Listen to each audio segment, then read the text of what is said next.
ഹരി ശ്രീ ഗണപതയെ നമ. അഭിജ്ഞമസ്തു. ഗും ഗുരുഭ്യോ നമഃ. എല്ലാവർക്കും നമസ്കാരം. വിവാഹ വിഷയത്തിലെ പൊരുത്ത ചിന്തയിൽ ദിനപ്പൊരുത്തത്തെപ്പറ്റി സംസാരിക്കുവാനാണ് ഇന്നത്തെ വീഡിയോയിൽ ഉദ്ദേശിക്കുന്നത്. പ്രധാനമായ പൊരുത്തങ്ങളിൽ ദിനപ്പൊരുത്തം എന്നത് സ്ത്രീ നക്ഷത്രത്തെയും പുരുഷ നക്ഷത്രത്തെയും അടിസ്ഥാനപ്പെടുത്തി പറയുന്ന മറ്റൊരു പ്രധാന പൊരുത്തമാണ്. ഇതിനെ സംസ്കൃതത്തിൽ താരാകൂടം എന്നും പറയുന്നു. സ്ത്രീ പുരുഷന്മാർക്ക് ദിനപ്പൊരുത്തമുണ്ടായാൽ ആയുസ്സിനും ആരോഗ്യത്തിനും നല്ലതാണ്. സ്ത്രീയുടെ ജന്മനക്ഷത്രത്തിൽ നിന്നോ അതിൻ്റെ അനുജന്മ നക്ഷത്രങ്ങളായ 10, 19 നക്ഷത്രങ്ങളിൽ നിന്നോ 3, 5, 7 ആയി വരുന്ന നക്ഷത്രങ്ങളിൽ ജനിച്ച പുരുഷനുമായി പൊരുത്തം ഉണ്ടാകുകയില്ല എന്നുള്ളതാണ് ഇതിൻ്റെ അടിസ്ഥാനം. ഇതിനെ തന്നെ വേറൊരു തരത്തിൽ പറഞ്ഞാൽ, സ്ത്രീ ജനിച്ച നക്ഷത്രത്തിൽ നിന്ന് 3, 5, 7, 12, 14, 16, 21, 23, 25 എന്നീ 9 നക്ഷത്രത്തിൽ ജനിച്ച പുരുഷൻ അനുകൂലനായിരിക്കുകയില്ല. ഇതിൽ തന്നെ 12, 14, 16 നക്ഷത്രങ്ങളിൽ ചില നക്ഷത്രപാദങ്ങൾക്ക് മാത്രമേ ദോഷമുള്ളൂ. അതായത് 12-ാം നക്ഷത്രത്തിൻ്റെ 1-ാം പാദവും 14-ാം നക്ഷത്രത്തിൻ്റെ 4-ാം പാദവും 16-ാം നക്ഷത്രത്തിൻ്റെ 3-ാം പാദവും മാത്രമേ ദോഷമുള്ളൂ. മറ്റ് പാദങ്ങൾക്ക് ദോഷമില്ല. 21, 23, 25 എന്നീ നക്ഷത്രങ്ങൾ ദിനപ്പൊരുത്തമില്ലാതെ വരുമെന്ന് പറഞ്ഞുവല്ലോ. എന്നാൽ ഈ 21-ാം നക്ഷത്രത്തിൻ്റെ 1-ാം പാദം, 23-ാം നക്ഷത്രത്തിൻ്റെ 4-ാം പാദം, 25-ാം നക്ഷത്രത്തിൻ്റെ 3-ാം പാദം ഇവയ്ക്ക് പാപരാശിയുമായി ബന്ധം വരികയാണെങ്കിൽ മാത്രമേ പൊരുത്തദോഷമുണ്ടെന്ന് കണക്കാക്കിയാൽ മതി. പാപരാശിയുമായി ബന്ധം വരാത്ത മറ്റ് നക്ഷത്രപാദങ്ങൾക്ക് ദോഷമില്ല. അതായത് 21, 23, 25 നക്ഷത്രപാദങ്ങൾ പാപരാശംശവുമായി ബന്ധപ്പെട്ടാൽ മാത്രം ദോഷം കൽപ്പിച്ചാൽ മതി എന്ന് പറയുന്നു. സ്ത്രീ ജന്മ നക്ഷത്രപാദത്തിൻ്റെ 88-ാം പാദത്തിലും 108-ാം പാദത്തിലും ജനിച്ച പുരുഷനെയും വർജിക്കണം. 22, 27 നക്ഷത്രങ്ങളാണിവ. ഈ നക്ഷത്രങ്ങളിൽ മറ്റ് പാദങ്ങളിൽ ജനിച്ച പുരുഷൻ ദിനപ്പൊരുത്തമുള്ളവനാണ്. ഇനി ചില ദിനപ്പൊരുത്തത്തിൽ ചില 7 നക്ഷത്രങ്ങൾ നല്ലതല്ല എന്ന് പറയുന്നു. ദിനപ്പൊരുത്തം നോക്കുമ്പോൾ അതിൽ ഇത് മഹേന്ദ്രപ്പൊരുത്തം വരുന്ന നക്ഷത്രങ്ങൾ തന്നെയാണ്. എന്നാലും അത് നമുക്ക് ബാധകമാക്കണ്ട. ദിനപ്പൊരുത്തം നോക്കുമ്പോൾ അതിൽ കേട്ട, ചതയം ഇവ തമ്മിൽ യോജിപ്പിച്ച ക്ലേശഫലങ്ങളാണെന്ന് പറയുന്നു. അതുപോലെ മകയിരം, പൂരം, ഭർതൃനാശം വരും സാധ്യതയുണ്ടെന്ന് പറയുന്നു. അതുപോലെ അത്തവും മൂലവും കൂടെ യോജിപ്പിക്കുന്നത് നല്ലതല്ല. അതുപോലെ രോഹിണി, മകവും യോജിപ്പിച്ചാൽ കൂടുതൽ സന്താനങ്ങൾ ഉണ്ടാകുമെന്നുള്ള പ്രത്യേകതയാണുള്ളത്. ഇനി അശ്വതിയും പുണർദവും അതിലും കൂടുതൽ സ്ത്രീ സന്താനങ്ങൾ ഉണ്ടാവും എന്നുള്ള പ്രത്യേകതയുണ്ട്. അതുപോലെ രേവതി, അനിഴവും തമ്മിൽ യോജിപ്പിച്ചാൽ പരസ്പര ധാരണയ്ക്ക് കുറവുണ്ടാവും എന്ന് പറയുന്നു. വിശാഖവും തിരുവോണവും തമ്മിൽ യോജിപ്പിച്ചാൽ ഭർത്താവിനെ വെറുക്കുവാൻ സാധ്യതയുണ്ട്. ഉത്രവും കേട്ടയും കൂടെ തമ്മിൽ യോജിപ്പിച്ചാൽ പരസ്പര ധാരണ കുറവുണ്ടാവാൻ സാധ്യതയുണ്ട്. അതുപോലെ തിരുവോണവും അശ്വതിയും കൂടെ തമ്മിൽ യോജിച്ചാൽ വിവാഹമോചനം വരുവാനുള്ള സാധ്യതകൾ ഉണ്ട്. അതുപോലെ ഉത്രട്ടാതിയും മകയിരവും തമ്മിൽ യോജിപ്പിക്കുന്നതും ഭർതൃവിയോഗത്തിന് സാധ്യതയാണ്. ഇങ്ങനെ അതുപോലെ തന്നെ മകയിരം, മകം, ഉത്രം, അത്തം, സ്വാതി, അനിഴം, ഉത്രാടം, ഉത്രട്ടാതി എന്നീ നക്ഷത്രക്കാർക്ക് ദിനപ്പൊരുത്തം നോക്കണ്ട എന്ന ഒരു അഭിപ്രായവും ആചാര്യന്മാർ പറയുന്നു. അതുപോലെ തന്നെ ദിനപ്പൊരുത്തം നോക്കുമ്പോൾ ചില നക്ഷത്രങ്ങൾ ഒരേ നാളുകളായി വന്നാൽ നല്ലതാണെന്ന് പറഞ്ഞു കേട്ടിട്ടുണ്ട്. അത് ഏതൊക്കെയെന്ന് വെച്ചാൽ അശ്വതി, കാർത്തിക, മകയിരം, പുണർദം, പുത്രം, ചോതി, വിശാഖം, അനിഴം, ഉത്രാടം, തിരുവോണം, പൂരുരുട്ടാതി, ഉത്രട്ടാതി, രേവതി എന്നീ നാളുകളാണത്. ഇനി ഒരു 12 നക്ഷത്രങ്ങൾ ഒരു നാളായിട്ട് വരരുത് എന്നും പറയുന്നുണ്ട് ആചാര്യന്മാർ. അത് ഏതൊക്കെയെന്ന് വെച്ചാൽ ഭരണി, രോഹിണി, തിരുവാതിര, പൂയം, ആയില്യം, മകം, അത്തം, കേട്ട, മൂലം, പൂരാടം, അവിട്ടം, ചതയം ഇവയാണ്. ദിനപ്പൊരുത്തമില്ലെങ്കിൽ വിവാഹം കഴിച്ച ദമ്പതികൾ വിധിപ്രകാരം സൂര്യപ്രതിമ ദാനം ചെയ്യുവാനാണ് ശശാങ്ക ശാരദീയത്തിൽ പറഞ്ഞിട്ടുള്ളത്. ദമ്പതികൾ ഒരുമിച്ച് തിങ്കളാഴ്ചകളിൽ പാർവതീ സമേതനായ ശിവനെ പ്രതിഷ്ഠിച്ചിട്ടുള്ള ക്ഷേത്രത്തിൽ വ്രതശുദ്ധിയോടെ ദർശനം നടത്തുന്നത് അനുഷ്ഠാനക്ഷമമായ ഒരു ദോഷപരിഹാര കർമ്മമാണ്. ഐക്യമത്യ സൂക്ത പുഷ്പാഞ്ജലി, ഉമാമഹേശ്വര പൂജ തുടങ്ങിയവയും നടത്തുന്നത് ഫലപ്രദമാകും. ദിനപ്പൊരുത്തം ഉണ്ടെങ്കിൽ മാത്രം പൊരുത്തം ഉണ്ടെന്ന് നിശ്ചയിക്കാൻ സാധിക്കില്ല. മറ്റു പൊരുത്തങ്ങളും അതുപോലെ പാപസാമ്യവും ഒക്കെ ചിന്തിക്കേണ്ടത് ആവശ്യമാണ്. അപ്പോൾ അതിനിന്ന് ഉദാഹരണമായിട്ട് എടുക്കുന്നത് പ്രശസ്ത സിനിമാ താരങ്ങളായ ശ്രീ നാഗചൈതന്യയുടെയും അദ്ദേഹത്തിൻ്റെ മുൻ ഭാര്യയായിരുന്ന സാമന്തയുടെയും ഇപ്പോൾ വിവാഹം നിശ്ചയം കഴിഞ്ഞ് വച്ചിരിക്കുന്ന ശോഭിതയുടെയും ജാതകങ്ങൾ പരിശോധിക്കാമെന്ന് വിചാരിക്കുന്നു. നമുക്ക് ഇവരുടെ ജനനസമയം കൃത്യമായിട്ട് അറിയില്ല. അതുകൊണ്ട് തന്നെ നമുക്ക് പാപസാമ്യം ചിന്തിക്കാൻ കഴിയുന്നില്ല. എന്നാലും നക്ഷത്രപ്പൊരുത്ത ചിന്ത എത്രത്തോളം ഉണ്ട് ഇവർക്ക് എന്ന് നമുക്കൊന്ന് നോക്കാം.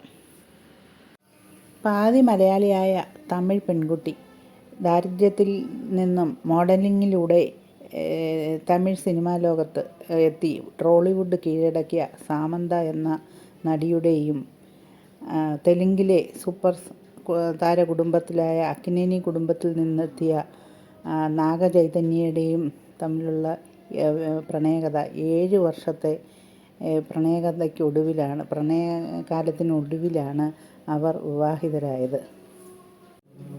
2017 ഒക്ടോബറിൽ അവർ വിവാഹിതരാകുകയും എന്നാൽ കേവലം 4 വർഷത്തെ വിവാഹ ജീവിതത്തിന് ശേഷം 2021 ഒക്ടോബറിൽ വിവാഹമോചിതരാവുകയും ചെയ്തു. ഇപ്പോൾ 2024 നാഗചൈതന്യ ശോഭിത എന്ന ഒരു നടിയുമായിട്ടുള്ള വിവാഹ നിശ്ചയം നടക്കുകയും ചെയ്തു. അപ്പോൾ ഇവരുടെ ഒരു ജാതകം നമുക്കൊന്ന് പരിശോധിക്കാം. എന്തൊക്കെയാണ് ഇവരുടെ താളപ്പിഴകൾക്ക് ചന്ദ്ര ലഗ്നത്തെ അടിസ്ഥാനമാക്കി എന്തൊക്കെയായിരിക്കാം കാരണം എന്ന് നമുക്കൊന്ന് നോക്കാം. സാമന്തയും നാഗചൈതന്യയുമായിട്ടുള്ള ആ നക്ഷത്രപ്പൊരുത്ത ചിന്തയിൽ സാമന്ത ഭരണി നക്ഷത്രജാതയാണ്.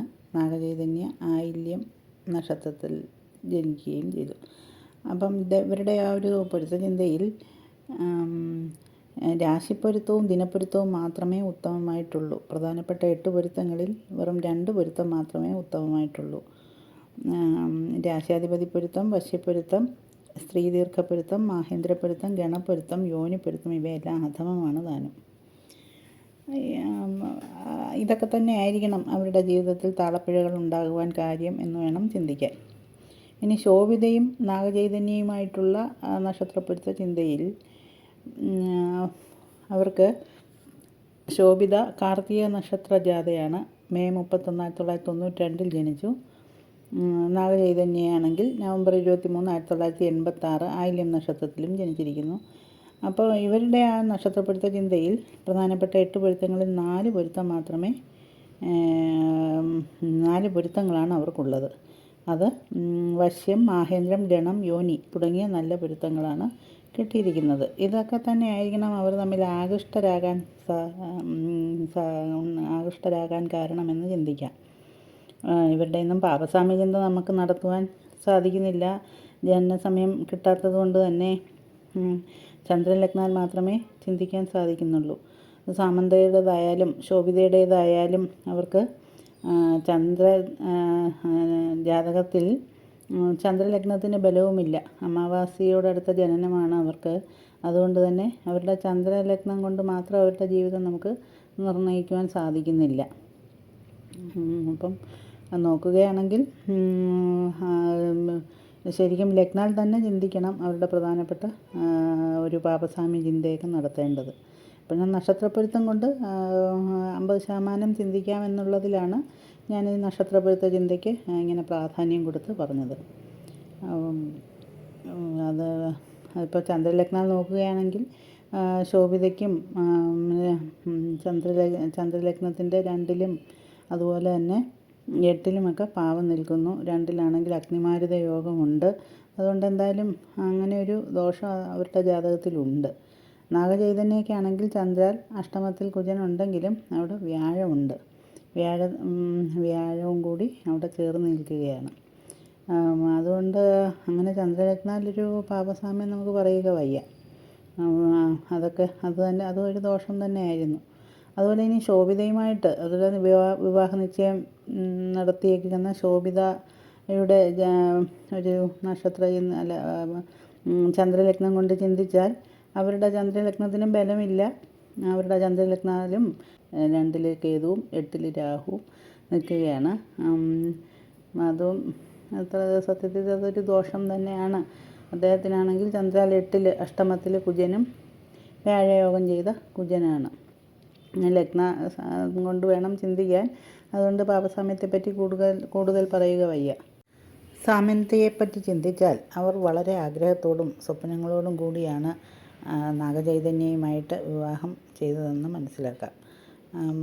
വളരെ ആർഭാടം നിറഞ്ഞതായിരുന്നു അവരുടെ വിവാഹം. അവരെ നിർഭാഗ്യകരമെന്ന് പറയട്ടെ, അവർക്ക് വിവാഹശേഷം മയോസൈറ്റിസ് എന്ന ഒരു ഓട്ടോ ഇമ്മ്യൂൺ ഡിസീസ് ബാധിക്കുകയും പിന്നീട് അവർ